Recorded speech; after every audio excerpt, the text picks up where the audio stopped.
You could almost hear the tires screaming as Apple slammed on the brakes of its secret $113+ billion Apple Car project.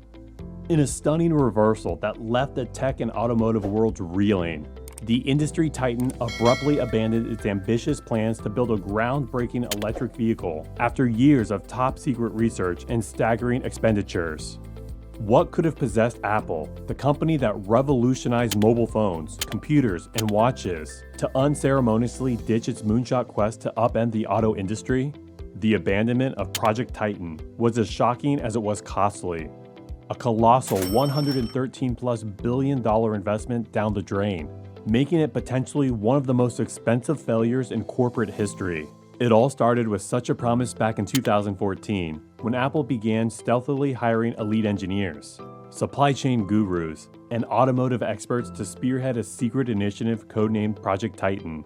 Emboldened by its disruptions of the smartphone and wearable markets, Apple set its sights on creating an electric Apple-branded car that would render traditional combustion engines obsolete. Engineers toiled relentlessly to develop breakthrough battery technology, self-driving software, and an aerodynamic vehicle design that oozed Apple's signature minimalistic aesthetic.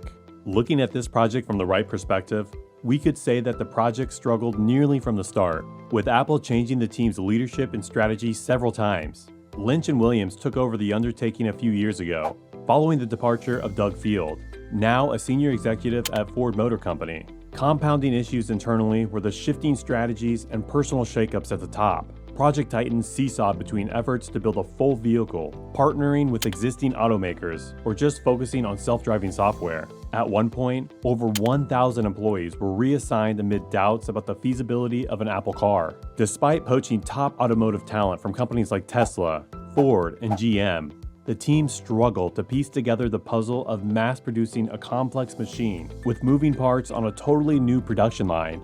The decision to wind down the project was finalized by Apple's most senior executives in recent weeks, according to The People. It comes just a month after Bloomberg News reported that the project reached a make-or-break point. The most recent approach discussed internally was delaying a car release until 2028 and reducing self-driving specifications from Level 4 to Level 2+ technology. Throughout the turbulence, one constant remained: a relentless cash burn that ultimately totaled over $113 billion in R&D spending, headhunting elite talent, and other expenditures. That astronomical sum exceeds the GDP of some nations and even dwarfs the $100 billion that VW had to pay for the Dieselgate emission scandal fallout. Every time skeptics raised eyebrows about the ballooning Titan budget, Apple remained stubbornly committed, certain that its entry into automotive would reshape the industry. Even after pivoting to an autonomous shuttle or self-driving sensor strategy, the money torrent continued unabated. But at a certain point, even Apple's nearly infinite resources had their limits. Facing intense pressure from shareholders questioning when this R&D black hole would generate income, Apple finally pulled the ripcord. When the decision came down in August 2023 to shutter Project Titan after failing to make a marketable breakthrough, it sent shockwaves through the company's ranks. Over 5,000 engineers, designers, and other staffers were immediately pink-slipped in one of the biggest layoffs in Apple's 47-year history. The gutting job cuts extended far beyond Apple's Cupertino headquarters, with manufacturing facilities in Arizona and Mexico shuttered after billions were spent breaking ground. Entire supply chains built around procuring automotive parts and materials evaporated overnight. Beyond the human toll, the financial ramifications will reverberate for years.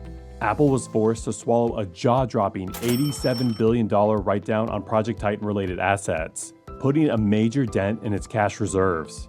The damage could have been even more severe, but Apple recuperated around $26 billion by selling off its secretive auto plant facilities and patent portfolio to other automakers. In the aftermath, shareholders launched a frenzy of lawsuits alleging gross mismanagement around the failed initiative.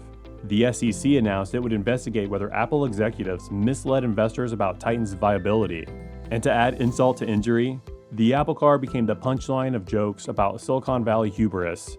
Most recently, Apple had imagined the car being priced at around $100,000. But executives were concerned about the vehicle being able to provide the profit margins that Apple typically enjoys on its products. The company's board was also concerned about continuing to spend hundreds of millions of dollars a year on a project that may never see the light of day. In a critical view, one of the vital reasons behind the pullback is the supply chain struggles.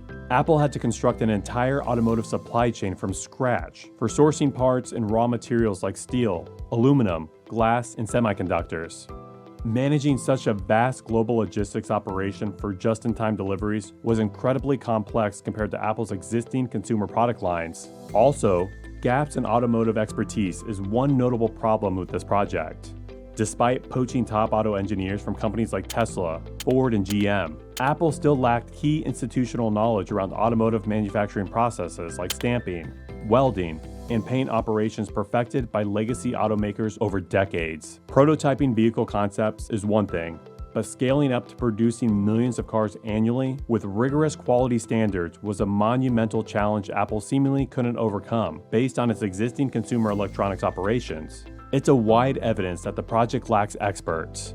In addition to the external production obstacles, Project Titan was hampered by indecisiveness and continual strategic pivots within Apple's leadership ranks that undermined its ability to fully commit. The initiative went back and forth between plans to build an entire Apple-branded electric vehicle from scratch, or just focus on autonomous driving software and sensor systems that could be sold to other automakers.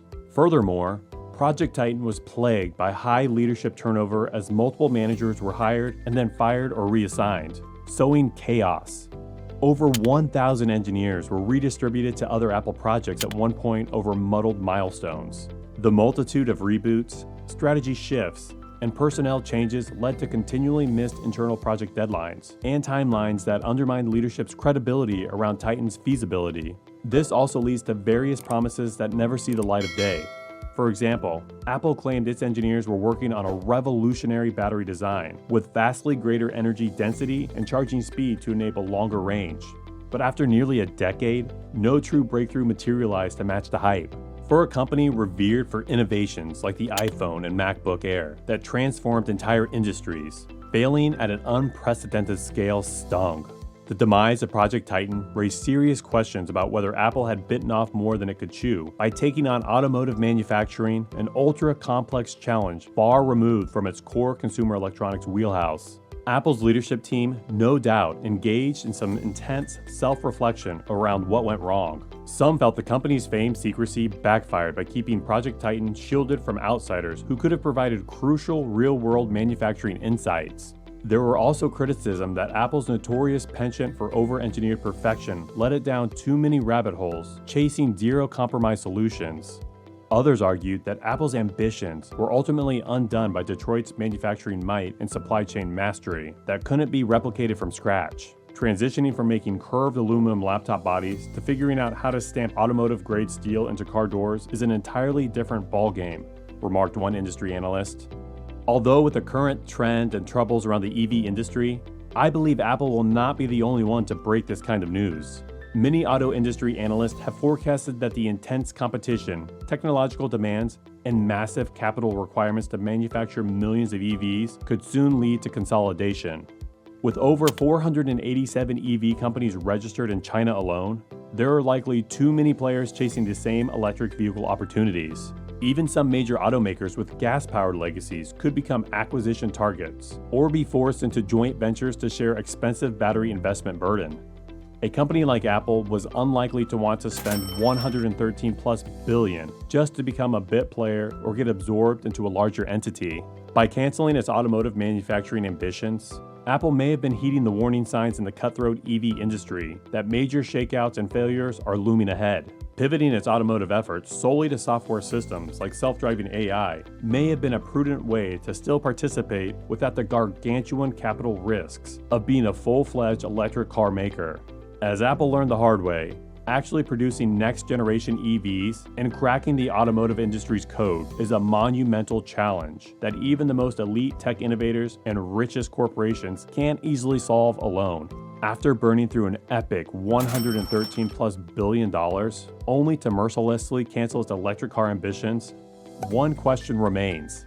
Was Apple's failed Project Titan debacle the ultimate example of an arrogant tech giant biting off way more than it could chew?